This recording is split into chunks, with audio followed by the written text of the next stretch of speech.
아이고, 참 살다 보면 별별 마음이 다 들어오지요. 저도 그렇습니다.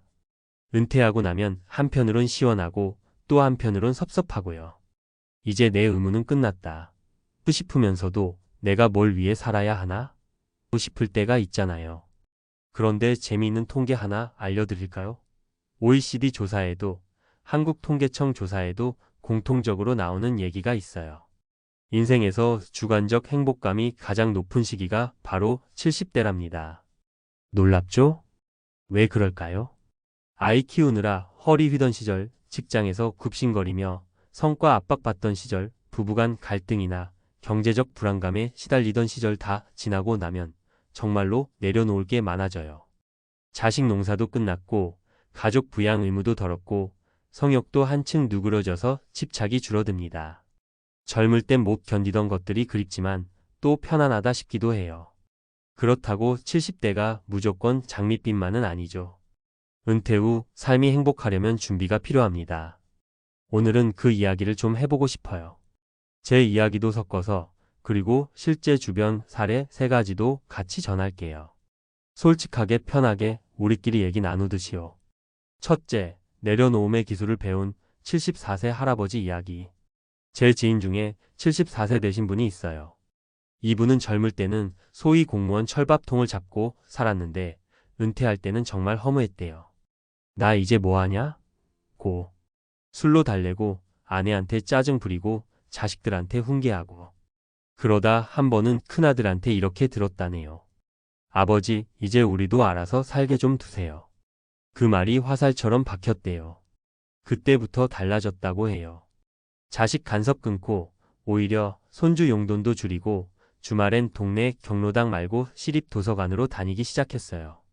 이젠 내 공부를 하자고. 신문 읽고 독서 토론도 하고 평생교육원 강의도 들어요. 얼마 전에 만났는데 이러더군요. 이제야 살 것 같아. 집에서 나도 대접받아. 잔소리 안 하니까 손주가 나랑 잘 놀아줘. 이게 행복 아니겠나? 내려놓으니 관계가 회복되고 오히려 자유가 생겼다고. 둘째, 함께 사는 법을 익힌 72세 부부 이야기. 또 다른 부부 이야기도 있어요. 72세 부부인데 은퇴하고 매일 붙어 있으니 처음엔 싸움이 끊이질 않았대요. 당신은 맨날 TV만 보고 있네? 너는 왜 나한테 잔소리야? 이러다가 황혼 이혼 직전까지 갔대요. 근데 둘이 상담도 받고 노인복지관에서 부부 프로그램도 나가고 각자 하루 스케줄도 정리했대요. 남편은 주 2회 노인대학에서 강의 듣고 아내는 수채화 동아리. 주말엔 동네 여행이나 시장 데이트. 이분들 말이 재밌어요. 같이 살때 너무 붙어 있지 말자. 관심은 주되 간섭은 하지 말자. 지금은 아들 가족이 와도 보기 좋을 정도로 화목해졌대요.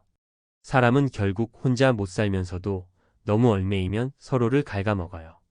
은퇴 후 행복한 70대가 되려면 진짜 함께 잘 사는 법을 다시 배워야 해요.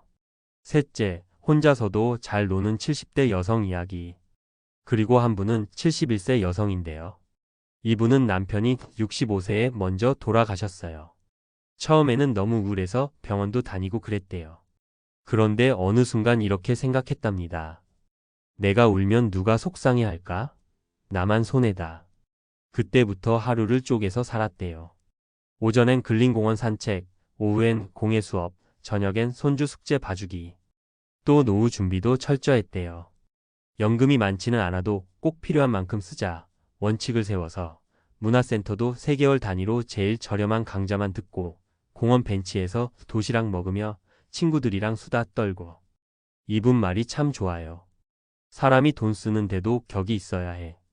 남 눈치 안 보고 내 행복만 신경 쓰면 돼. 내가 좋아야 내 자식도 편하다. 자녀들도 엄마가 외롭지 않아서 너무 고맙다고 해요. 혼자 살아도 외롭지 않게 사는 법을 스스로 연습하신 거죠. 이렇게 보면 70대가 인생에서 가장 행복할 수 있는 건 단순히 시간이 많아서가 아니에요.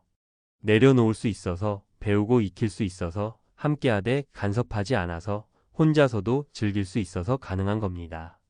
그리고 해외에 사신 분들 이야기 들어보면 또 다른 맛이 있대요. 한국에서 벗어나면 남의 시선에서 자유롭고 한국식 체면이나 비교 심리에서 좀 벗어날 수 있거든요. 동남아, 유럽, 남미 살기 싸고 사람들 친절한 곳 찾아가서 단출하게 살면서도 한국 친구들보다 행복 지수가 더 높다고 말하는 분들 많아요. 거기도 결국 내려놓고 배워가며 소소하게 즐기는 삶이 핵심이에요. 자식 농사 다 지었다고 생각하면 섭섭하죠. 하지만 그 무게를 벗었으니 이제 나답게 살 때예요. 해야 할 일? 딱 하나 있어요. 내가 나를 행복하게 해주는 일을 매일 하나씩 찾아서 하는 거. 그게 은퇴 준비의 완성판입니다. 마지막으로 저도 이렇게 말하고 싶어요. 그립다고? 좋지. 추억을 씹어먹는 맛이 인생의 양념이야. 하지만 거기서만 살면 음식이 아니라 쓰레기가 돼. 씹어보고 음미하고 삼키고 나면 새로운 요리를 또 해야지. 나를 위해. 우리 다 같이 70대, 80대에도 계속 요리합시다. 마음의 요리, 삶의 요리, 행복의 요리. 그게 진짜 은퇴 이후의 삶 아닐까요? 방금 우리가 이야기했던 70대가 인생에서 가장 행복할 수 있는 이유와 그걸 실제로 어떻게 준비하고 실천할 수 있느냐에 대해 이번엔 좀 더 실질적이고 전문가적인 관점에서 이야기해보죠.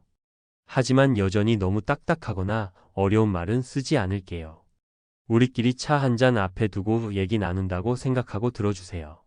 첫째, 자유를 누리되 계획을 갖자. 많은 분들이 은퇴만 하면 드디어 내 맘대로 산다. 고해요. 맞습니다. 이제 회사 눈치 볼 필요도 자식 등록금 걱정도 없지요. 하지만 아이러니하게도 은퇴 후 방황하거나 우울증 오는 가장 큰 이유가 바로 너무 갑자기 자유로워져서예요. 한국보건사회연구원 조사에 따르면 노인 우울 위험군의 약 40%가 역할 상실감을 큰 이유로 꼽았어요. 평생 일로 매여 살던 사람이 갑자기 할 일이 없어지면 기분이 좋아지기는커녕 무력감에 빠지기 쉽죠. 그래서 자유는 좋되 루틴 계획을 만들어야 합니다. 이건 거창한 게 아니에요. 매주 이번은 시장 장보기. 매일 오전엔 산책 30분. 일주일에 하루는 친구 만나 커피 한 잔. 한 달에 한 번은 박물관이나 미술관 가보기. 이렇게 달력에 딱 적어두세요. 정해두면 오늘 뭘 하지? 하는 공허감이 줄어요. 제 주변에 78세 어르신 한 분은 이렇게 말씀하시더군요. 젊을 때는 출근 카드 찍었지만 지금은 내 행복 카드를 찍는다 생각하고 계획을 세워. 이 말이 참 좋더라고요. 둘째, 경제적 불안을 줄여야 한다. 내려놓음이 행복이다라고 해도 돈 걱정이 있으면 쉽지 않습니다. 실제로 통계청의 2023년 고령층 조사 보면 65세 이상 은퇴자의 약 60%가 노후 생활비가 부족하다고 답했어요. 그렇다고 갑자기 돈이 생기나요? 안 생깁니다. 그래서 전략을 바꿔야 합니다. 소비 구조를 확 줄이기. 꼭 필요한 지출만 유지하기. 고정 지출 보험, 통신비 등을 재점검하기. 주택연금, 기초연금 등 공적 지원 확인하기. 소액 아르바이트나 재능 기부 활동으로 소득 보완하기. 실제 사례 하나 알려드릴게요. 제 지인 부부 72, 68세는 주택연금을 활용해서 매달 90만 원 정도 생활비를 보탭니다. 처음엔 집이 내 자산인데 이걸 담보로 돈을 쓰냐? 반대했지만 자식이랑 상의해서 결심했대요. 죽을 때 집이 내 무덤이 될 거면 차라리 살아있을 때 편하게 살자. 지금은 해외여행은 못 가도 병원비나 생활비 걱정은 크게 줄었다고 해요. 그리고 동네 어린이집에서 한글 자원봉사도 하세요. 돈을 떠나서도 할 일이 있으니 살만 난다고 웃으시더라고요. 셋째, 관계는 좁혀도 깊게, 간섭은 줄이고 관심은 남기자. 은퇴 후 갈등 1순위가 부부 갈등, 2순위가 자녀 간섭입니다. 국민건강보험공단 자료를 보면 60대 황혼 이혼이 20년 전보다 3배나 늘었어요. 이유는 단순합니다. 평생 각자 바쁘다가 하루 종일 붙어 있으니 싸우는 거예요. 전문가들은 적당한 거리 두기가 해법이라고 해요. 각자만의 취미생활 갖기. 하루 일정 중 일정 시간은 각자 시간을 보내기. 대화할 때 잔소리보다 공감하기. 자녀 문제는 조언하되 결정은 맡기기. 예를 들어 한 70대 부부는 이렇게 합의했대요. 하루에 이 시간은 각자 방에서 하고 싶은 거 하자. 대신 저녁밥은 같이 먹자. 이 간단한 규칙으로 싸움이 90% 줄었답니다. 아들 내외 문제도 물어보면 대답은 해주되 이래라 저래라 안 한다네요. 결국 자식들이 더 자주 찾아오게 됐대요. 넷째, 마음 건강도 근육처럼 훈련하자. 한국 노인 인구 중 약 15%가 우울증 위험군이에요. 그런데 전문가들이 입을 모아 말합니다. 마음 근육도 운동해야 늙지 않는다. 그럼 구체적으로 뭘 하면 좋을까요? 감사일기 매일 저녁, 고마운 일 3가지 적기. 명상 호흡 눈 감고 5분, 숨만 느끼기. 가벼운 봉사활동 지역 복지관, 도서관, 마을회관. 평생교육원이나 온라인 강의 배우는 즐거움 유지. 제가 아는 75세 할아버지는요. 내가 오늘도 배우는 놈이니까 늙지 않는 거야. 이게 진리 같아요. 뇌과학 연구에서도 노인이 평생학습을 지속하면 치매 위험이 30% 이상 낮아진다고 보고돼 있습니다. 마지막으로 해외에서 사는 꿈이 있다면 현실적으로 준비하자. 해외에서 은퇴 생활을 계획하는 분도 있죠. 먼저 장기 비자 제도 확인하기. 현지 의료 시스템과 비용 확인하기. 생활비 수준 집세, 물가 등 조사하기. 언어와 문화 적응 준비하기. 한국 연금 송금 방법 확인하기. 실제 제 지인 67세는 태국 치앙마이에 한 달 살기를 몇 번 다니더니 결국 6개월 체류를 결심했어요. 그분 말이 참 인상적입니다. 한국에 있으면 나도 모르게 체면 차리게 되고 돈을 과하게 써. 여긴 그럴 필요가 없어. 싸고 소박하게 자연과 어울려 살 수 있어. 하지만 그분도 꼼꼼하게 준비했어요. 보험 문제, 비자 연장, 한국 연금 송금까지 다 계획했습니다. 막연히 해외가 싸다고만 생각하면 낭패 본다고 귀띔해 주시더군요.